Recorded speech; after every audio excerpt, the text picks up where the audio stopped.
All right, in this problem, we are going to solve an equation with negative exponents. So one method is to use substitution, where we would just let u equal x to the negative 1 and u squared equal x to the negative 2. But it's actually a little bit easier just to rewrite these as, instead of negative exponents, that x to the negative 2 would move down to the denominator. And then x to the negative 1, that would move down to the numerator, to the denominator. Okay, and then we can clear fractions by multiplying by the least common denominator, which in this case would be x squared. Okay, so I'm going to go ahead and just multiply everything by x squared.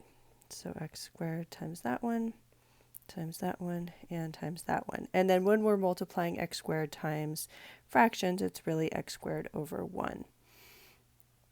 All right, and so then our x squareds would cancel in the first one. We're just left with with 4, and then one of the x's from the top would get canceled with the x on the bottom, so we'd be left with 15x, and then that equals 25x squared. And then this is a quadratic, so let's go ahead and set equal to 0 and solve. So I'm going to subtract 15x squared, or just 15x, subtract 4. So then I've got 0 equals 25x squared minus 15x minus 4. This looks a lot like, let's see, we've got a 25, that's 5 times 5, 4 is 2 times 2.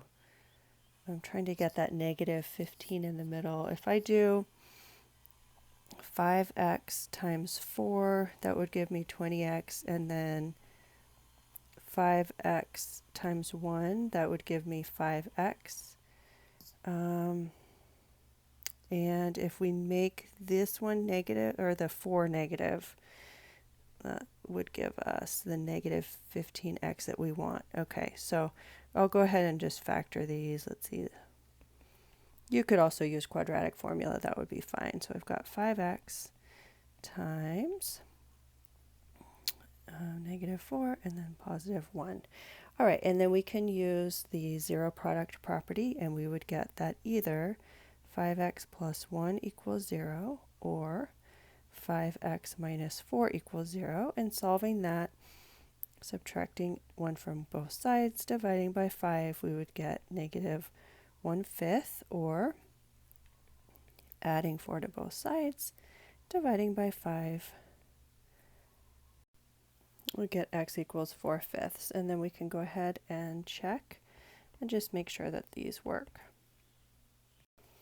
And these both do end up checking out. So our solution set is negative 1/5 and 4/5.